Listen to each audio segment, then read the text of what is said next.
এখন আমরা ব্যবহারিক জ্যামিতির এমসিকিউ সমাধান করার চেষ্টা করব। দেখো তো 1 নম্বর এমসিকিউটি কি দেয়া আছে।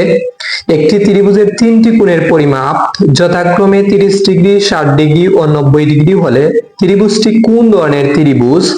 যেহেতু একটি কোণের পরিমাপ দেয়া আছে 90 ডিগ্রি অর্থাৎ এক সমকোণ এবং বাকি দুটি কোণ মিলে হবে 90 ডিগ্রি, তাহলে আমরা বলতে পারি এটি একটি সমকোণী ত্রিভুজ। তাহলে গ নম্বর হবে আমাদের সঠিক উত্তর। এখন আমরা 4 নম্বর প্রশ্নটি সমাধান করব। একটি সামান্তরিক আঁকতে কতটি নিরপেক্ষ উপাত্তের প্রয়োজন? আমরা জানি সামান্তরিক আঁকতে হলে দুটি সমান্তরাল বাহুর পরিমাপ দেয়া লাগবে এবং একটি কোণ দেয়া লাগবে, তাহলে মোট 3টি উপাত্তের প্রয়োজন। খ নম্বর হবে সঠিক উত্তর। এখন আমরা 5 নম্বর প্রশ্নটি সমাধান করব। 3টি বাহুর দৈর্ঘ্য দেয়া থাকলে নিচের কোন ক্ষেত্রে একটি সমকোণী ত্রিভুজ আঁকা যায়? আমরা জানি সমকোণী ত্রিভুজের বেলায় অতিভুজ স্কয়ার ইকুয়াল টু লম্ব স্কয়ার প্লাস ভূমি স্কয়ার, রাইট?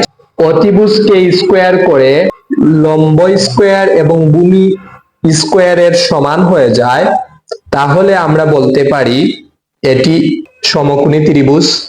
তাহলে এখন যদি আমরা এই বাহুগুলো নিয়ে কাজ করি, যেহেতু আমরা জানি অতিভুজ বড় থাকে, তাহলে আমরা ধরে নিলাম 6 সেন্টিমিটার এটি হলো আমাদের অতিভুজ। অতিভুজ স্কয়ার ইকুয়াল টু 2 কে আমরা ধরে নিলাম লম্ব স্কয়ার প্লাস 3 কে ধরে নিলাম ভূমি স্কয়ার, তাহলে 6 square that means 36, 2 square that means 4 plus 3 square that means 9, 4 plus 9 তাহলে এখান থেকে আসবে 13। 36 ইজ ইকুয়াল টু 13, এটি সঠিক নয়, তাহলে ক নম্বর আমাদের হবে না। এখন আমাদেরকে ট্রাই করতে হবে খ নম্বর দিয়ে অতিভুজ স্কয়ার। আমরা অতিভুজ কত 5 স্কয়ার ইকুয়াল টু লম্ব স্কয়ার প্লাস ভূমি স্কয়ার, তাহলে এখানে দেখো 3 স্কয়ার যদি করি 9 আসবে, 4 স্কয়ার দ্যাট মিন্স 16, এখানে 5 স্কয়ার দ্যাট মিন্স 25, 16 এবং 9 যদি যোগ করি আসবে 25, তাহলে এটা সঠিক। তাহলে আমরা বলতে পারি 3 সেন্টিমিটার, 4 সেন্টিমিটার, 5 সেন্টিমিটার দ্বারা সমকোণী ত্রিভুজ আঁকা যায়। এখন আমরা 7 নম্বর প্রশ্নটি সমাধান করব। নিচের কোন 3টি বাহুর ক্ষেত্রে ত্রিভুজ অঙ্কন করা সম্ভব? আমরা জানি ত্রিভুজের 3টি বাহু যদি হয় এ বি সি, যে কোনো দুটি বাহু তৃতীয় বাহু অপেক্ষা বৃহত্তর যদি হয় তাহলে ত্রিভুজ আঁকা সম্ভব। তাহলে আমরা বলতে পারি A plus B greater than C, এরকম যদি হয় তাহলে ত্রিভুজ আঁকা যাবে। তাহলে চলো আমরা চেক করে নেই। 5 প্লাস 6 দ্যাট মিন্স কত 11, এখানে আছে 18 বড়, তাহলে হবে না। যে কোনো দুটি বাহু তৃতীয় বাহু অপেক্ষা বড় হওয়া লাগবে।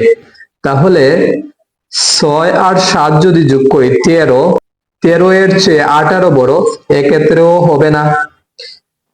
9 এবং 7 যদি যোগ করি আসবে 16, 16 এর চেয়ে 17 বড়, এক্ষেত্রেও আমার হবে না। এখন আমরা 6 প্লাস 9 15, 13 বড় 9, তার মানে 15 বড় 13 এর চেয়ে। আমরা জানি যে দুটি বাহু যোগ করব ওই দুইটি বাহু যদি বড় হয় তাহলে আমরা ত্রিভুজ আঁকা সম্ভব এটা বলতে পারি। ত্রিভুজের যে কোনো দুটি বাহুর সমষ্টি তৃতীয় বাহু অপেক্ষা বৃহত্তর বা বড়, এটি আমাদের মনে রাখলেই হয়ে যাবে। এখন আমরা 13 নম্বর প্রশ্নটি সমাধান করব। দেখো তো 13 নম্বর প্রশ্নটিতে কি বলা হয়েছে। শুধু পরিসীমা দেওয়া থাকলে নিচের কোনটি আঁকা সম্ভব? আমরা জানি রম্বস আঁকতে হলে একটি কোণ দেয়া থাকা লাগবে। বর্গ আঁকতে পারবো আমরা। আমরা জানি বর্গের ক্ষেত্রে পরিসীমা 4, ধরে নিলাম আমাদের পরিসীমা দেওয়া আছে 12, এখান থেকে আমরা এক বাহুর দৈর্ঘ্য বের করে নিতে পারি, কত আসবে 3। a is equal to 3, এক বাহুর দৈর্ঘ্য আমরা জানি বর্গ এর প্রত্যেকটি কোণ সমকোণ, তাহলে বর্গ এর প্রত্যেকটি কোণ সমকোণ যেহেতু আমরা এখানে 90 ডিগ্রি এঁকে নেব আর এদিকে বাহুর দৈর্ঘ্য এঁকে নেব, তাহলে হয়ে যাবে। সঠিক উত্তর হবে বর্গ। বর্গের শুধুমাত্র পরিসীমা দেয়া থাকলে বর্গ আঁকা সম্ভব। এখন আমরা 16 নম্বর প্রশ্নটি সমাধান করব। ত্রিভুজের তিনটি কোণের অনুপাত 3:4:5 হলে বৃহত্তম ও ক্ষুদ্রতম কোণদ্বয়ের পার্থক্য কত? আমরা ধরে নিতে পারি 3x একটি কোণ, আরেকটি কোণ ধরে নিতে পারি 4x, আরেকটি কোণ ধরে নিতে পারি 5x। আমরা জানি ত্রিভুজের তিন কোণের সমষ্টি হলো 180 ডিগ্রি, তাহলে 3x plus 4x plus 5x is equal to 180, এভাবে আমরা লিখতে পারি। তাহলে এখান থেকে কত আসবে?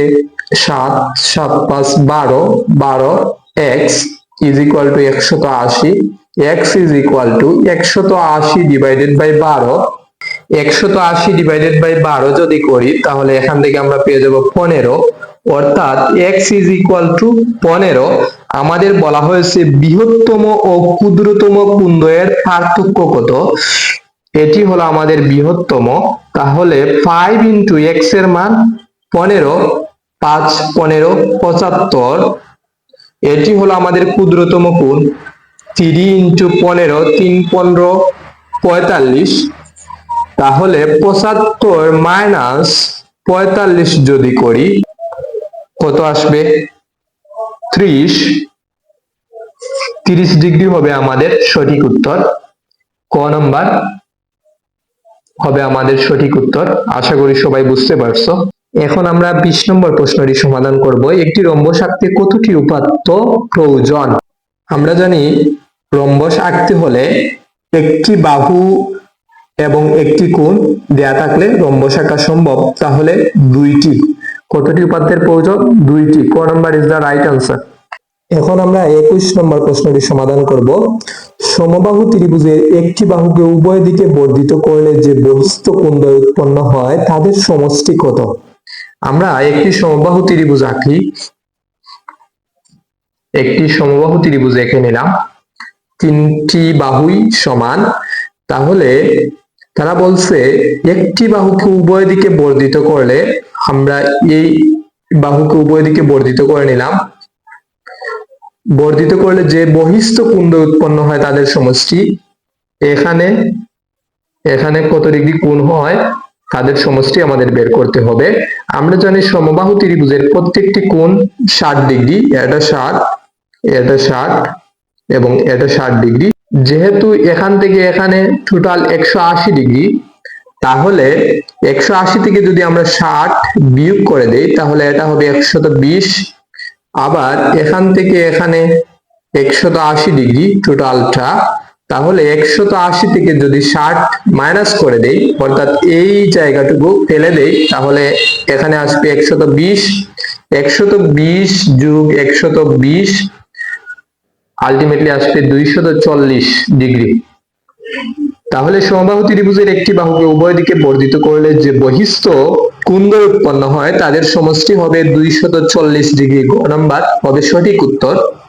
এখন আমরা 22 নম্বর প্রশ্নটি সমাধান করব। দেখো তো একটি চিত্র আছে, সামান্তরিক এ বি সি ডি একটি সামান্তরিক। এ ডি সি কোণ আছে 3x প্লাস 8 ডিগ্রি, সিবিই আছে 2x প্লাস 7 ডিগ্রি। তাহলে তারা বলছে x এর মান কত ডিগ্রি? আমরা জানি সামান্তরিকের বিপরীত কোণদ্বয় পরস্পর সমান, তাহলে এই কোণ যা এই কোণ তা। এই কোণ যেহেতু 3x প্লাস 8 ডিগ্রি, তার মানে এই কোণও হবে 3x প্লাস 8 ডিগ্রি। এই কোণের মান আছে 2x প্লাস 7 ডিগ্রি। আমরা জানি এই টোটালটা এখান থেকে এখানে 180 ডিগ্রি কোণ উৎপন্ন করেছে। তাহলে আমরা লিখতে পারি 3x plus 8 degree plus 2x plus 7 degree is equal two 180 degree. 3x 2x 5x plus 8 7 15 is equal two 180। 5x is equal two 180 minus 15 যদি অপোজিট সাইডে চলে যায় মাইনাস হয়ে যাবে। 5x ইজ ইকুয়াল টু 10 থেকে 5 গেলে 5, এখানে থাকবে 7, 7 থেকে 1 গেলে 6, এখানে আছে 1। x is equal to 165 divided by 5, 165 divided by 5 যদি করি এখান থেকে আমরা পেয়ে যাব 33 ডিগ্রি। তাহলে আমাদের সঠিক উত্তর হবে গ 33 ডিগ্রি। আশা করি সবাই বুঝতে পারছো। এখন আমরা 24 নম্বর প্রশ্নটি সমাধান করব। নির্দিষ্ট চতুর্ভুজ অঙ্কনের জন্য কয়টি স্বতন্ত্র উপাত্তের প্রয়োজন? 5টি। আমরা জানি চতুর্ভুজ আঁকতে হলে আমাদের 4টি বাহু দেয়া থাকা লাগবে এবং একটি কোণের মান দেয়া থাকা লাগবে। তাহলে টোটাল 5টি উপাত্তের প্রয়োজন। এখন আমরা 29 নম্বর প্রশ্নটি সমাধান করব। দেখো এখানে আছে বিএসি, that means a কোণ x plus 60 ডিগ্রি, b কোণ আছে twice x plus 20 degree, c কোণ আছে x plus 60 ডিগ্রি। তারা বলছে কোণ ACE, that means এই কোণটি আমাদের বের করতে হবে। আমরা জানি ত্রিভুজের 3 কোণের সমষ্টি 180 ডিগ্রি। তাহলে সবগুলো কোণ যোগ করে ইকুয়াল 180 আমরা লিখতে পারি। twice x plus 20 degree plus x plus 60 degree is equal two 180, right? একটা x, দুইটা x, তিনটা x, এখানে আছে একটা x, 4টা x প্লাস 60 যোগ 60 120 যোগ 20 140 is equal two 180। 4x is equal two 140 minus 180 minus 140, এটা আছে প্লাসের, যদি এটাকে ডান সাইডে নিয়ে নেই হয়ে যাবে মাইনাসের। 4x ইজ ইকুয়াল টু 180 থেকে 140 মাইনাস করলে আসবে 40। x is equal to 40 divided by 4। এটা যেহেতু গুণ অবস্থায় আছে পক্ষান্তর করলে ভাগ হয়ে যাবে, 4 দশে 40। তাহলে আমরা x এর মান পেয়ে গেলাম 10 ডিগ্রি, কিন্তু আমাদেরকে বের করতে হবে ACE ইকুয়াল টু কত ডিগ্রি। সর্বপ্রথম আমাদের কাজ হবে c কোণের মান বের করা। x এর মান যেহেতু 10, এখানে দেওয়া আছে c কোণ x প্লাস 60 ডিগ্রি, তাহলে x এর জায়গায় x এর মান বসিয়ে দেই প্লাস 60 ডিগ্রি। তাহলে 70 ডিগ্রি হবে, এই c কোণটি হবে আমাদের 70 ডিগ্রি। যেহেতু c কোণটি 70 ডিগ্রি, আমরা জানি এখান থেকে এখানে এই টোটালটা হবে 180 ডিগ্রি। তাহলে 180 ডিগ্রি থেকে যদি আমরা এই জায়গাটুকু বাদ দিয়ে দেই, মাইনাস করে দেই, তাহলে আমরা পেয়ে যাব ACE এর মান। 180 থেকে যদি 70 মাইনাস করে দেই তাহলে আসবে 110 ডিগ্রি। তাহলে ক নাম্বার হবে সঠিক উত্তর। এখন আমরা বৃত্তের এমসিকিউ সমাধান করার চেষ্টা করব। দেখো তো OP is equal to 3 centimetre, O থেকে P এর দূরত্ব 3 সেন্টিমিটার, ও MN equal to 8 centimetre, M থেকে N এর দূরত্ব 8, দ্যাট মিন্স P থেকে N হলো 4, ও N এর দূরত্ব বের করতে হবে। এটি একটি সমকোণী ত্রিভুজ OPN, একটি সমকোণী ত্রিভুজ। যেহেতু OPN একটি সমকোণী ত্রিভুজ, আমরা জানি সমকোণী ত্রিভুজের বেলায় পিথাগোরাসের উপপাদ্য অনুযায়ী অতিভুজ স্কয়ার ইকুয়াল টু লম্ব স্কয়ার প্লাস ভূমি স্কয়ার। এখানে অতিভুজ হলো ON আমাদের বের করতে হবে। ON স্কয়ার ইকুয়াল টু লম্ব স্কয়ার, লম্ব আমরা ধরে নিলাম OP, লম্ব স্কয়ার প্লাস ভূমি স্কয়ার PN কে আমরা ধরে নিলাম ভূমি। তাহলে OP এর মান দেয়া আছে 3 স্কয়ার প্লাস M থেকে N এর মান দেয়া আছে 8, তার মানে P থেকে N এর দূরত্ব হলো 4। 3 square that means 9 plus 4 square that means 16। 9 এবং 16 যদি যোগ করি তাহলে এখান থেকে পেয়ে যাব 25। O N square is equal to 25, তাহলে O N is equal to root over 25 square ডান সাইডে চলে গেলে রুট হয়ে যাবে, তাহলে এখান থেকে আমরা পেয়ে যাব 5, ওএন ইজ ইকুয়াল টু 5। গ নাম্বার হবে সঠিক উত্তর। কোন বৃত্তের উপচাপে অন্তর্লিখিত কোণ নিচের কোণটি হওয়ার সম্ভাবনা আছে? আমরা জানি কোন বৃত্তের উপচাপে অন্তর্লিখিত কোণ স্থূল কোণ, তাহলে 90 ডিগ্রি অপেক্ষা বড় হবে। এখানে 90 ডিগ্রি অপেক্ষা বড় কোণ আছে 110 ডিগ্রি। আশা করি সবাই বুঝতে পারছো। এখন আমরা 7 নম্বর প্রশ্নটি সমাধান করব। দেখো তো 7 নম্বর প্রশ্নটিতে কি বলা হয়েছে। ও বৃত্তের কেন্দ্র হলে x এর মান কত? ও বৃত্তের কেন্দ্র হলে x এর মান কত? এখানে একটি কোণ দেয়া আছে, এটা হলো বৃত্তস্থ কোণ x প্লাস 10 ডিগ্রি, কেন্দ্রস্থ কোণ দেয়া আছে x প্লাস 80 ডিগ্রি। তাহলে আমরা জানি কেন্দ্রস্থ কোণ বৃত্তস্থ কোণের দ্বিগুণ, তার মানে এই কোণটি এই কোণের দ্বিগুণ। আমরা সর্বপ্রথম লিখে নিব x plus 10 degree is equal two x plus 80 degree. এখন আমাদেরকে ব্যালেন্স করে নিতে হবে। আমরা জানি কেন্দ্রস্থ কোণ বৃত্তস্থ কোণের দ্বিগুণ, তার মানে এই কেন্দ্রস্থ কোণটি এই কোণের দ্বিগুণ, তাহলে আমরা এখানে ইকুয়াল দিতে পারি না। যদি আমরা তার সাথে অর্থাৎ বৃত্তস্থ কোণের সাথে 2 গুণ করে দেই তাহলে তারা ইকুয়াল হয়ে যাবে অর্থাৎ সমান হয়ে যাবে। এখন আমরা স্বাভাবিক ক্যালকুলেশনটুকু করে নিব। 2 দ্বারা x প্লাস 10 ডিগ্রিকে গুণ করব, 2x প্লাসে প্লাসে প্লাস 2 দ্বারা 10 কে গুণ করলে 20 is equal two x plus 80 degree. twice x is equal to x plus 80 degree minus 20 degree.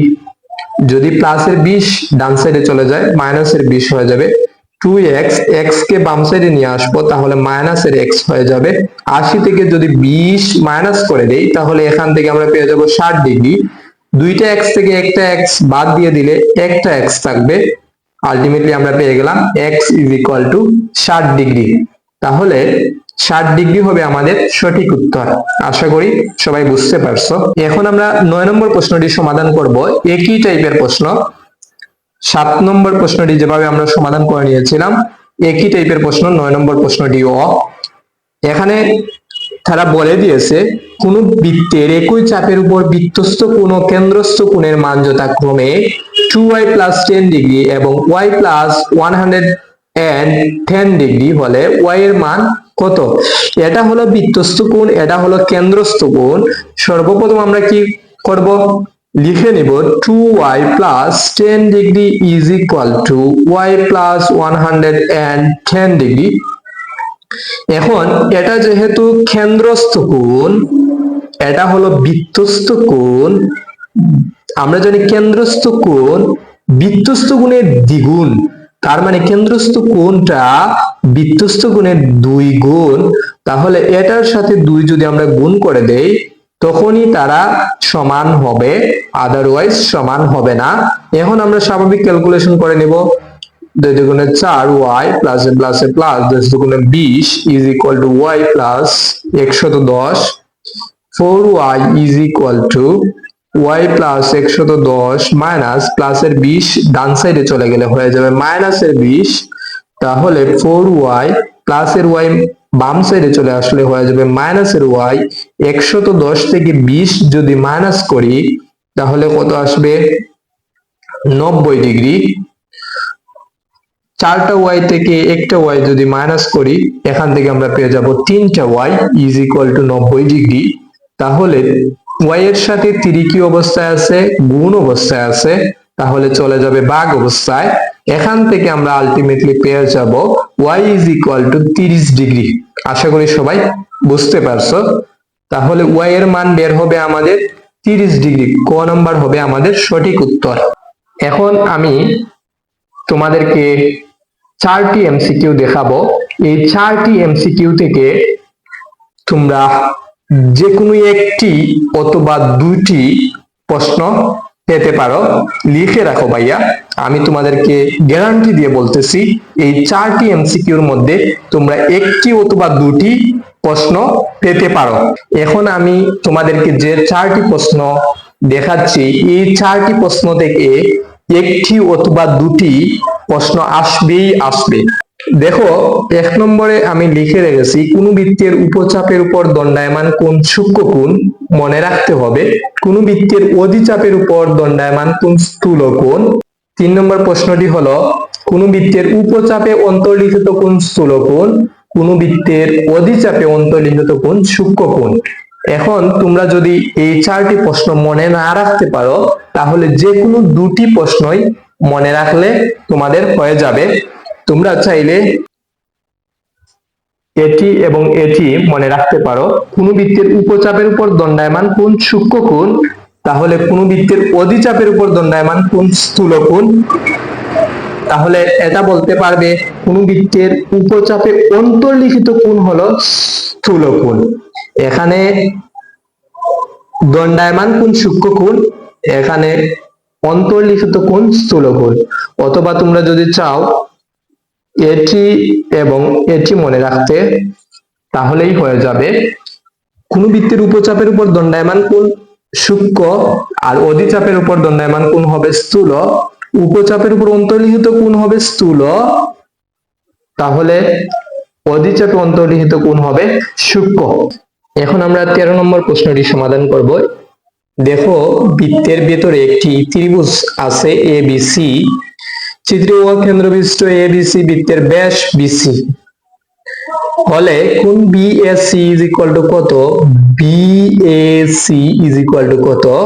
আমরা জানি বৃত্তস্থ কোণের চেয়ে কেন্দ্রস্থ কোণ দ্বিগুণ, অথবা কেন্দ্রস্থ কোণ বৃত্তস্থ কোণের দ্বিগুণ। এখানে 180 ডিগ্রি কোণ উৎপন্ন হয়েছে। আমরা জানি এখানে কত ডিগ্রি? 180 ডিগ্রি কোণ উৎপন্ন হয়েছে।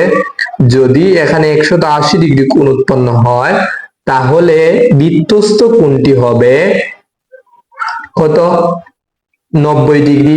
আমরা জানি কেন্দ্রস্থ কোণের অর্ধেক কি হলো বৃত্তস্থ কোণ, তাহলে গ নম্বর হবে আমাদের সঠিক উত্তর।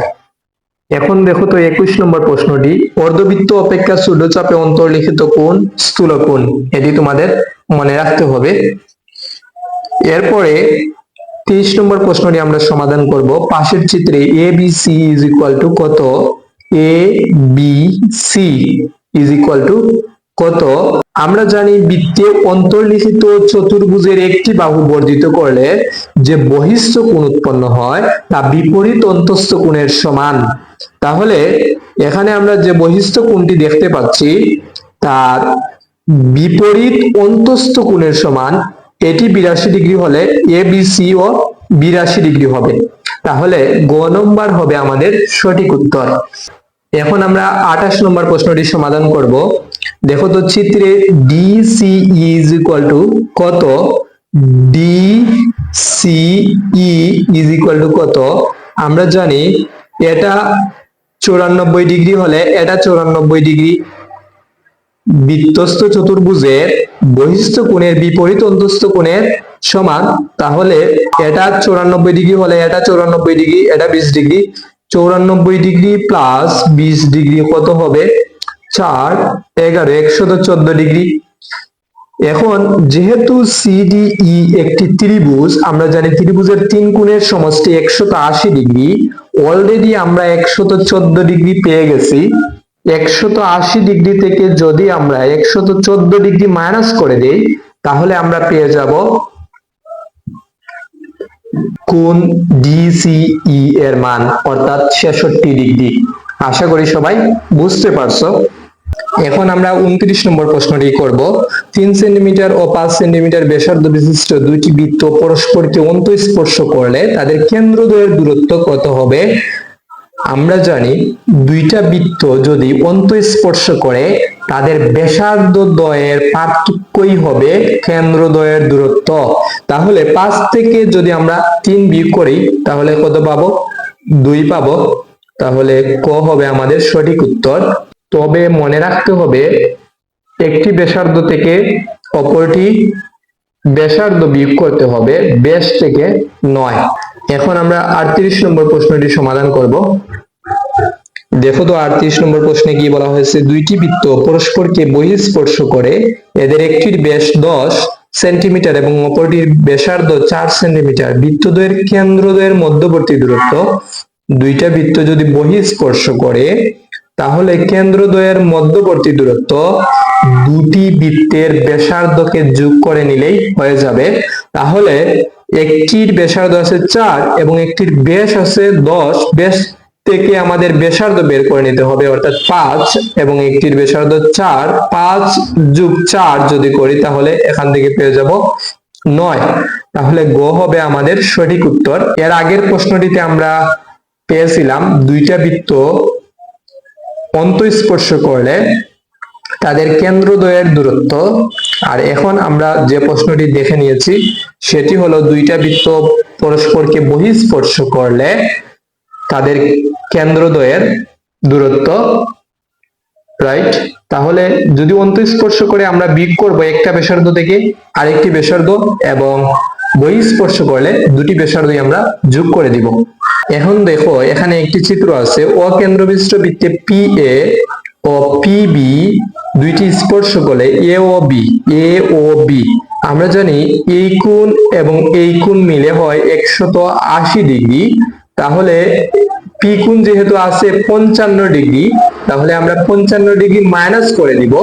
তাহলে 180 ডিগ্রি থেকে যদি আমরা 55 মাইনাস করে দেই তাহলে আমরা পেয়ে যাবে 125 ডিগ্রি। তাহলে এ ও বি কোণ হবে 125 ডিগ্রি। গ হবে সঠিক উত্তর। এখন আমরা 43 নম্বর প্রশ্নটি দেখব, দুইটি বৃত্ত পরস্পরকে ছেদ করলে তাদের মধ্যে সর্বোচ্চ কয়টি সাধারণ স্পর্শক অঙ্কন করা সম্ভব? দুইটি। দেখো তো আমরা এটা কিভাবে বের করতে পারি। দুইটি বৃত্ত পরস্পরকে ছেদ করলে, দুইটা বৃত্ত পরস্পরকে যদি ছেদ করে তাদের মধ্যে সর্বোচ্চ কয়টি স্পর্শক অঙ্কন করা সম্ভব? একটি, দুইটি, রাইট। এখন আমরা 44 নম্বর প্রশ্নটি দেখব, দুইটি বৃত্ত পরস্পরকে বহিঃস্পর্শ করলে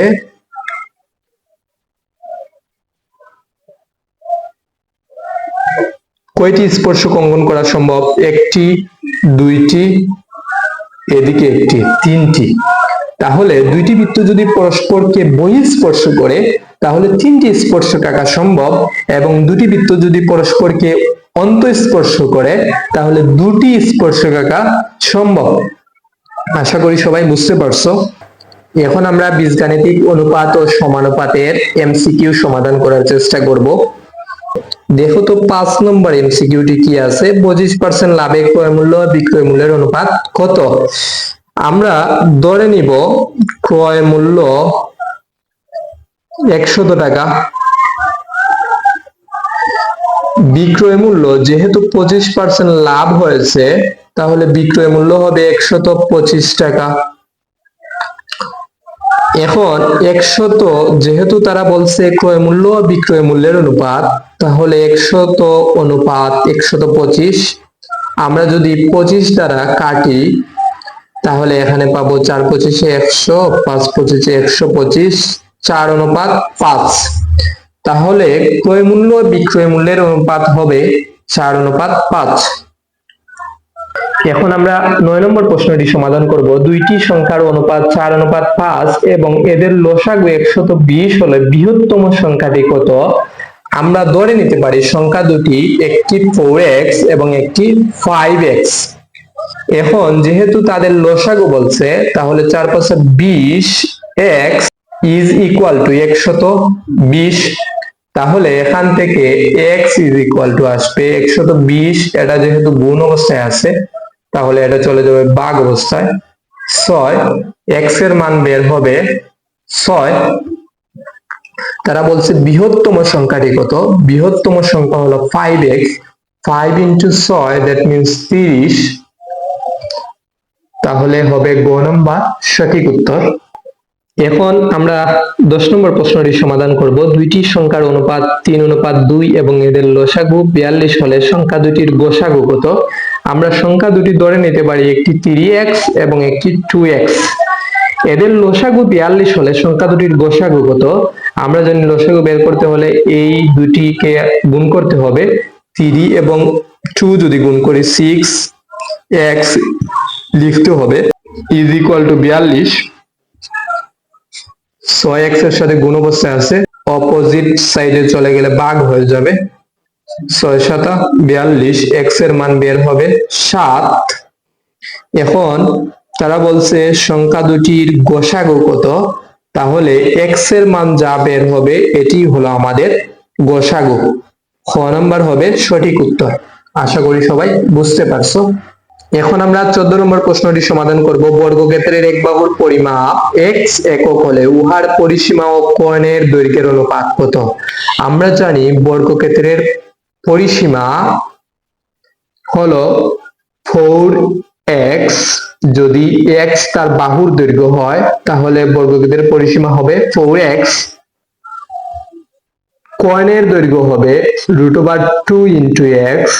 তারা বলছে পরিসীমা ও কোণের দৈর্ঘ্যের অনুপাত, তাহলে আমরা আগে লিখলাম পরিসীমা এবং পরে লিখলাম কোণের দৈর্ঘ্য। তাহলে এখান থেকে আমরা x কাটা দিতে পারি, এখানে লিখতে পারি 4 কে আমরা লিখতে পারি 2 ×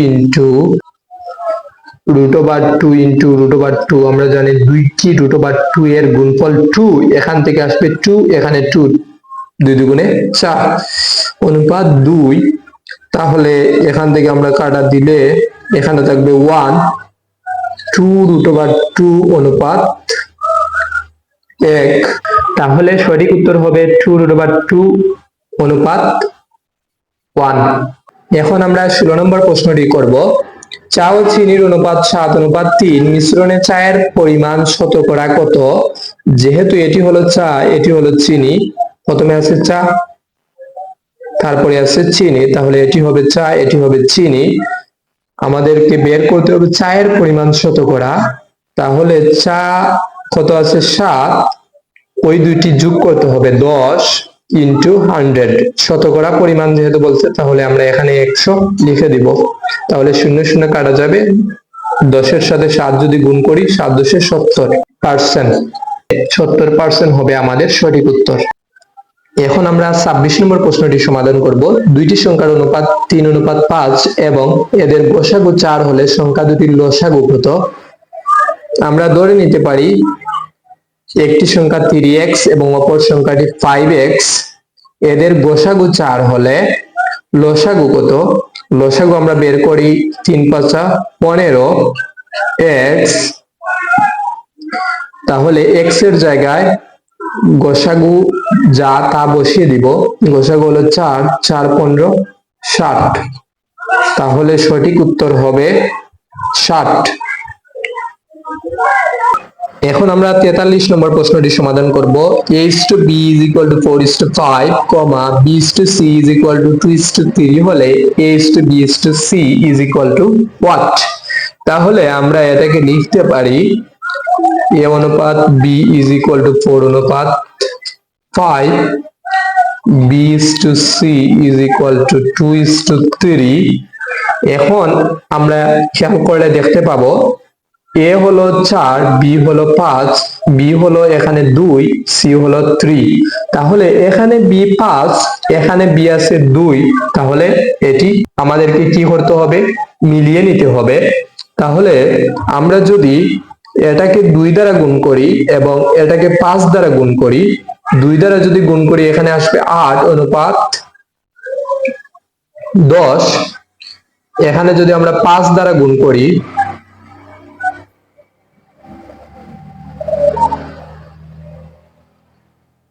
10, 5 গুণে 10, 3 5 15। এখন আমরা দেখতে পাচ্ছি এখানে b আছে 10, এখানে b আছে 10, আমরা মিলিয়ে নিলাম। তাহলে আমরা লিখতে পারি a:b:c =